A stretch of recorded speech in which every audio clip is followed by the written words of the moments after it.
Assalamualaikum warahmatullahi wabarakatuh. Siswa sekalian, apa kabar? Mudah-mudahan sehat selalu dan diberi kesehatan dan insya Allah terhindar dari musibah yang sedang melanda negeri ini, yaitu adanya wabah virus COVID-19 atau virus corona. Eh, untuk mengantisipasi agar materi pelajaran kita tidak ketinggalan karena semua aktivitas baik sekolah maupun aktivitas lainnya kita diharapkan di rumah saja, maka untuk menunjang aktivitas kita belajar di rumah saja secara mandiri, maka saya akan membuat video pembelajaran ini. Mudah-mudahan bisa membantu siswa sekalian dalam memahami materi-materi yang kita akan bahas. Baik, pada video kali ini kita akan membahas pergeseran keseimbangan dan faktor-faktor yang mempengaruhinya. Sebelumnya kita sudah belajar tentang reaksi keseimbangan, baik itu Kc, keseimbangan konsentrasi, maupun Kp, keseimbangan tekanan.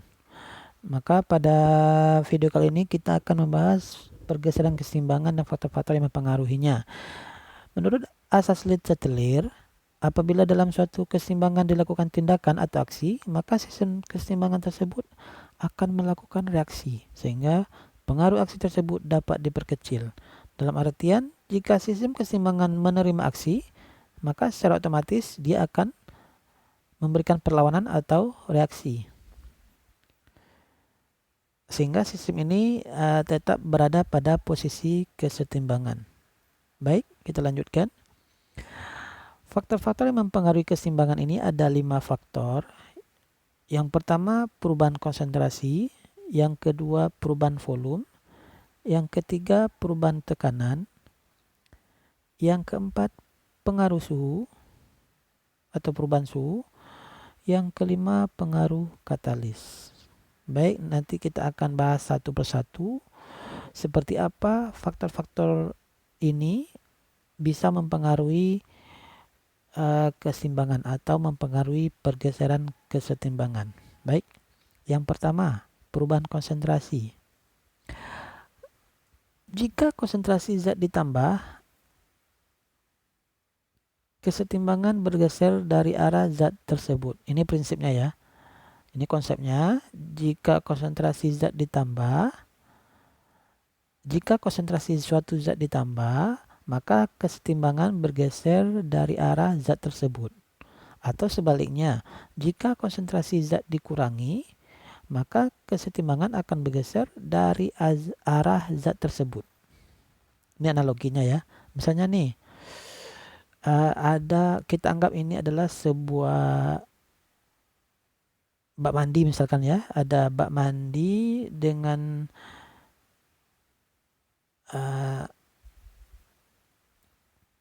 dua ini dua buah bak mandi yang terhubung. Misalnya ini biasanya ini ada di ini ya di kamar mandi atau WC umum, biasanya ada itu ya, kamar mandinya ada dua buah saling berdekatan di mana bak airnya itu terhubung satu sama lain. Nah, kita analogikan keseimbangan itu seperti ini. Ini ada dua buah bak air A dan B. Nah, kita anggap jika di sini air A kita tambah air A ya, maka otomatis air akan mengalir dari A ke B. Atau sebaliknya, jika air pada bak A ini diambil atau dikurangi, maka air akan mengalir dari B ke A. Paham ya? Kita ulangi, jika bak air A kita tambah, otomatis air akan mengalir dari A ke B. Dengan tujuan nanti air A dan B ini sama banyak lagi kan. atau kita sebut dengan kondisi setimbang. Begitu juga dengan jika air A kita kurangi atau kita ambil, maka air dari bak B akan mengalir ke A, sehingga bak air A dan B itu sama banyak kembali atau setimbang. Kita contohkan dalam sebuah reaksi. Reaksi gas hidrogen bereaksi dengan gas oksigen setimbang menjadi gas H2O atau uap air. Kita tahu H2 dan O2 ini disebut dengan pereaksi, sedangkan H2O ini disebut dengan produk. Nah, jika konsentrasi H2 yaitu pereaksi, kita tambah, maka kesetimbangan bergeser dari arah A. Paham ya? Jika konsentrasi H2O ditambah, maka kesetimbangan bergeser dari arah pereaksi atau dari sini, dari pereaksi ini menuju produk. Dan sebaliknya, jika konsentrasi H2 kita kurangi, maka kesetimbangan bergeser ke arah pereaksi. Paham ya? Oke, kita lanjut. Yang kedua, faktor-faktor yang mempengaruhi pergeseran keseimbangan yang kedua yaitu perubahan volume. Konsepnya, jika volume diperbesar, maka kesetimbangan akan bergeser ke arah mol atau koefisien yang besar. Dan sebaliknya. Ingat ya, jika volume diperbesar, maka kesetimbangan bergeser ke arah mol atau koefisien yang besar. Volume diperbesar, mol koefisien besar. Dan sebaliknya, jika volume diperkecil, maka kesetimbangan akan bergeser ke arah mol atau koefisien yang kecil. Oke. Nah, biasa kita singkat dengan Fosar molsar, volcil, molcil. Volume diperbesar, mol besar. Volume diperkecil, maka mol kecil. Oke, paham ya? Kita contohkan. Di sini ada reaksi N2 gas bereaksi dengan H2 gas menghasilkan NH3 gas. Reaksinya setimbang. Dan reaksinya sudah setimbang ya. Kita lihat sini. Oke. Seperti yang kita ketahui, N2 ini memiliki koefisien 1. Tapi tidak ditulis. H2 koefisiennya 3.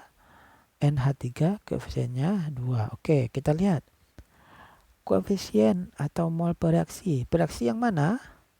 Oke, pereaksi adalah N2 dan H2. Oke. Berapa koefisien atau molnya?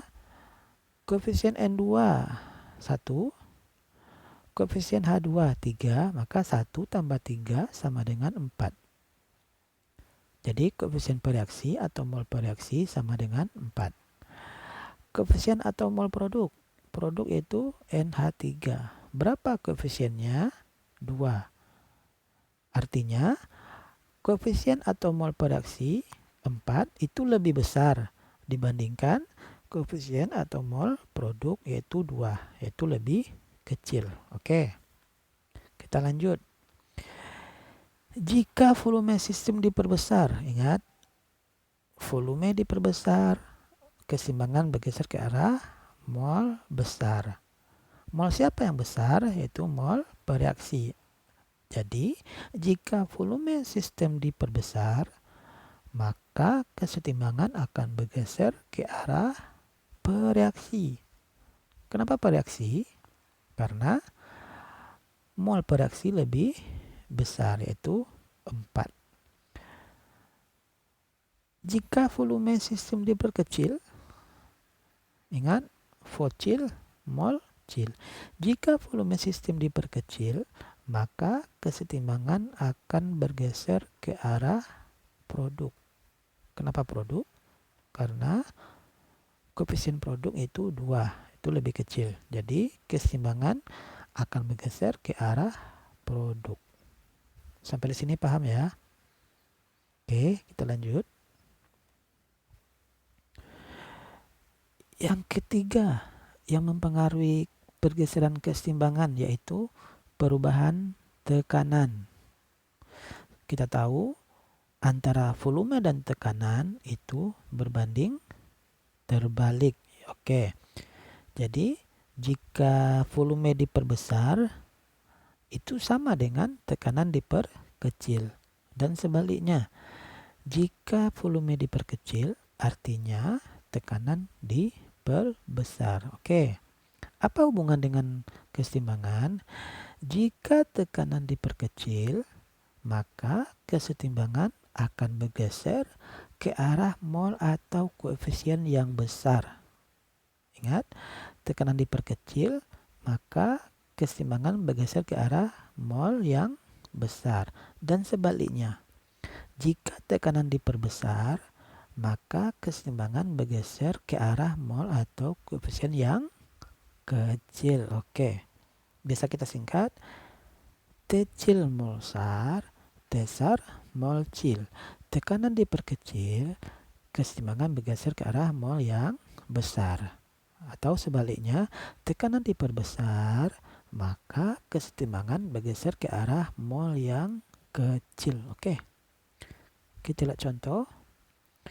Ini adalah reaksi antara FeS ditambah O2 oksigen setimbang menjadi Fe2O3 dan SO2. Oke, kita lihat. Berapa koefisien mol atau mol per reaksi? Berarti 4 ditambah 7. Oke, 11. Berapa koefisien koefisien atau mol produk? Oke, 2 ditambah 4 sama dengan 6. Oke. Artinya mol per reaksi 11 lebih besar dibandingkan mol produk 6 lebih kecil. Oke. Jika tekanan diperkecil, ingat T-cil mol SAR. Jika tekanan diperkecil, maka kesetimbangan akan bergeser ke arah bereaksi. Kenapa ke bereaksi? Karena tekanan diperkecil, mol besar. Di sini adalah mol bereaksinya 11, maka kesetimbangan akan bergeser ke arah bereaksi. Dan sebaliknya, jika tekanan diperbesar, maka kesetimbangan akan bergeser ke arah produk, yaitu ke arah mol yang lebih kecil. Sampai di sini paham ya? Oke, kita lanjut. Yang keempat, yaitu pengaruh suhu. Apa hubungan suhu dengan kesetimbangan? Kita lihat. Jika suhu dinaikkan, maka kesetimbangan akan bergeser ke arah reaksi endoterm atau delta H-nya positif. Apa itu reaksi endoterm? Yaitu reaksi menerima kalor atau suhu, sehingga delta H-nya positif. Oke. Dan sebaliknya, jika suhu diturunkan, maka kesetimbangan akan bergeser ke arah reaksi eksoterm atau delta H negatif. Apa tuh reaksi eksoterm? Oke, betul. Jadi reaksi eksoterm adalah reaksi yang melepaskan kalor. Oke. Tadi endoterm reaksi yang menerima kalor. Sip. Oke. Nah, biasa kita singkat nascendo to exo. Naik suhu endoterm, turun suhu eksoterm. Jadi, kalau suhu naik, maka kesetimbangan bergeser ke arah endoterm. Kalau suhu turun, maka kesetimbangan akan bergeser ke arah eksoterm. Oke. Kita lihat contoh. Di sini ada reaksi NH3 ditambah O2 setimbang menjadi NO dan H2O. Delta H-nya minus 907 kilojoule. Nah, kita lihat delta H-nya negatif, artinya dia adalah reaksi eksoterm. Oke. Nah, ini adalah reaksi eksoterm, yaitu reaksi pembentukan NO dan H2O. Nah, kalau kita putar reaksinya, artinya NO dan H2O kita jadikan pereaksi, maka NO ditambah H2O setimbang menjadi NH3 ditambah O2. Maka reaksi yang pertama itu kita putar menjadi reaksi yang kedua. Maka delta H-nya berubah menjadi positif. Paham ya? Kalau tadi reaksinya adalah eksoterm, maka setelah kita putar reaksinya menjadi reaksi endoterm. Sampai di sini paham ya? Artinya reaksi pembentukan NO dan H2O itu adalah reaksi eksoterm. Sebaliknya, reaksi pembentukan NH3 dan O2 disebut reaksi endoterm. Jadi reaksi ke sini, reaksi ke kanan kita sebut reaksi eksoterm, maka reaksi ke kirinya kita sebut dengan reaksi endoterm. Dan sebaliknya, dari reaksi yang kedua ini, reaksi ke kanan kita sebut endoterm, maka reaksi ke kiri kita sebut reaksi eksoterm. Oke. Nah, apa hubungan dengan kesetimbangan? Jika suhu dinaikkan, jika suhu dinaikkan, ingat, naik suhu endoterm. Jika suhu dinaikkan, maka kesetimbangan akan bergeser ke arah berarti reaksi endoterm. Apa reaksi endoterm? Itu NH3 dan O2. Maka jika suhu dinaikkan, maka kesetimbangan akan bergeser ke arah NH3 dan O2. Dan sebaliknya, jika suhu diturunkan, 2XO, berarti jika suhu diturunkan, maka kesetimbangan akan bergeser ke arah reaksi eksoterm. Mana reaksi eksoterm? Yaitu reaksi menghasilkan NO dan H2O. Jadi, kalau suhu diturunkan, maka kesetimbangan akan bergeser ke arah NO dan H2O. Paham ya? Istilahnya begini. Misalnya ada sebuah perusahaan memproduksi NO, gas NO dan H2O. Atau kita misalkan ini adalah memproduksi, reaksi yang pertama ini memproduksi gas NO. Nah, jika kita butuh NO lebih banyak, apa yang kita lakukan? Maka jika kita butuh NO lebih banyak, maka suhu kita turunkan. Dan sebaliknya, jika kita butuh gas O2 lebih banyak atau gas NH3 lebih banyak, maka suhu kita naikkan. Itu prinsipnya. Sampai di sini paham ya? Kita lanjut. Yang kelima, yang mempengaruhi pergeseran keseimbangan yang kelima yaitu pengaruh katalis. Cuma di sini bedanya, katalis tidak mempengaruhi pergeseran keseimbangan. Jadi katalis ini tidak mempengaruhi pergeseran keseimbangan. Tetapi katalis mempercepat tercapainya keadaan setimbang. Jadi di sini perlu ditekankan, katalis itu tidak mempengaruhi pergeseran keseimbangan, tetapi katalis itu mampu mempercepat tercapainya keadaan setimbang. Paham ya sampai di sini? Lanjut. Nah, di sini ada reaksi kesetimbangan dalam industri. Ini beberapa reaksi, kita berikan contoh. Reaksi kesetimbangan dalam industri. Yang pertama, reaksi pembuatan gas amonia. Reaksi pembuatan amonia. Maka di sini ini reaksinya N2 ditambah H2A seimbang menjadi NH3. Ini reaksinya berlangsung pada keadaan apa tadi? Kalau datanya negatif, oke. Berarti berlangsung pada keadaan eksoterm. Yang kedua adalah pembuatan asam sulfat. Ini ada reaksinya S ditambah O2 menjadi SO2, kemudian FeS ditambah O2 menjadi Fe2O3 ditambah SO2.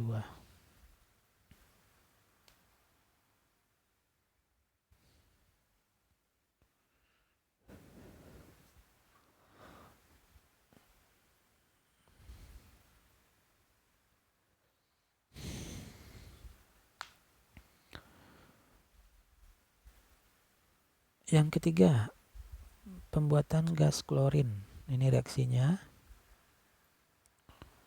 Yang keempat, pembuatan asam sulfat, asam nitrat. Ini reaksinya. Oke, sampai sini paham ya? Bisa diikuti. Oke, selanjutnya reaksi keseimbangan dalam tubuh manusia. Jadi dalam tubuh manusia, tubuh kita itu ada beberapa reaksi keseimbangan yang terjadi. Yang pertama, pH darah. Jadi di sini pH darah itu ya perlu dipertahankan nilai pH-nya. Maka di sini perlu adanya reaksi keseimbangan agar pH darah kita itu tetap stabil. Reaksinya ini. Kemudian keseimbangan dalam mulut. Kenapa perlu ada reaksi keseimbangan dalam mulut? Sama dengan darah tadi. Jadi agar pH dalam mulut kita itu tetap stabil untuk mencerna untuk agar ini seperti ini ya. Kalau ada kuman nantinya, maka dengan pH tertentu mulut kita atau tubuh kita akan menyerang atau membunuh kuman yang masuk pada pH tertentu. Ini reaksinya. Oke, lanjut. Reaksi keseimbangan dalam kehidupan sehari-hari. Ini kita tahu di kolam renang kan kita tahu banyak pengunjung di sebuah kolam renang, maka agar tidak terjadi pertumbuhan bakteri di dalam kolam renang tersebut, maka perlu dikasih obat agar bakteri yang di dalam kolam renang itu tidak berkembang. Reaksinya seperti ini. Sampai di sini. Kalau ada pertanyaan, silakan berikan komentar. Untuk tugas atau latihan, nanti Bapak cantumkan pada deskripsi video ini. Oke, sekian dulu pelajaran kita pada hari ini. Untuk tugas silakan dikirim ke email. Kalau ada tugas nantinya silakan dikirim ke email atau ke WA WhatsApp pribadi Bapak ya. Oke, sekian video ini, semoga bisa membantu kita untuk belajar secara mandiri di rumah. Demikian, kalau ada salah dan kurang, Bapak mohon maaf. Billahi taufiq wal hidayah. Assalamualaikum warahmatullahi wabarakatuh.